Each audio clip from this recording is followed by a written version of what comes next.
Pas étonnant qu'il ait fait 7 millions d'entrées. En 1970, Borsalino était un des films les plus attendus des spectateurs français. Le long métrage de Jacques Deray réunissait sur grand écran deux acteurs vedettes, Jean Belmondo et Alain Delon. Si le tournage s'est parfaitement bien passé pour le duo, tous étaient délités à la sortie du film en salle, à cause d'une malheureuse histoire d'affiche.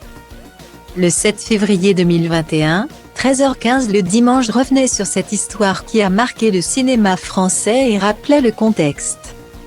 Alain Delon n'était pas qu'acteur sur Borsalino, il en était aussi le producteur, à travers sa société Adèle Productions.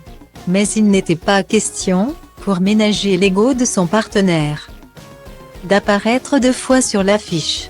Delon s'était engagé contractuellement à n'avoir son nom qu'une fois sur l'affiche. C'est-à-dire Adèle Productions présente Borsalino avec Jean-Paul Belmondo et Alain Delon, avait expliqué le biographe Olivier Rachement, auteur du livre Delon Belmondo, L'étoffe des héros, sur France 2. Au final, il va y avoir Alain Delon présente Borsalino avec Belmondo et Delon, un affront qui a causé une grande brouille. On m'a montré les affiches et tout, quand tout était tiré. J'étais donc devant le fait accompli. Ce qui n'est pas évidemment très sportif, avait déclaré à l'époque Jean-Paul Belmondo devant les caméras de télévision. J'ai signé un contrat et je pense que quand on fait un contrat, les 2 parties s'engagent à des choses importantes.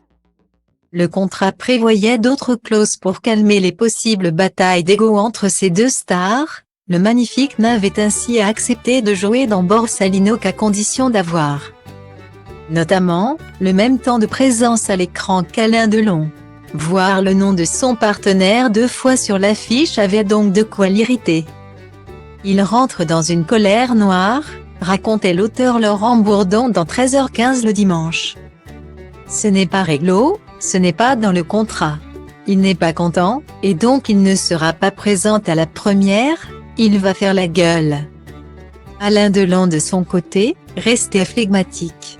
Dans un entretien avec France Roche peu après la sortie de Borsalino, il commentait la réaction de son partenaire avec détachement, il a certaines choses.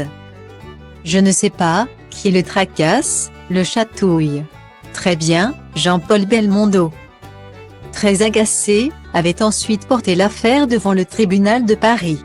Ce dernier avait tranché en sa faveur quelques années plus tard. Si ce duel aurait pu entacher leur amitié à jamais, il n'en est rien, les 2 acteurs se sont vite réconciliés et ont même fini par rejouer ensemble dans Une chance sur 2 en 1998. Dans les dernières années de sa vie, Jean-Paul Belmondo était même proche d'Alain Delon, qui était comme lui un des derniers monstres sacrés du cinéma français.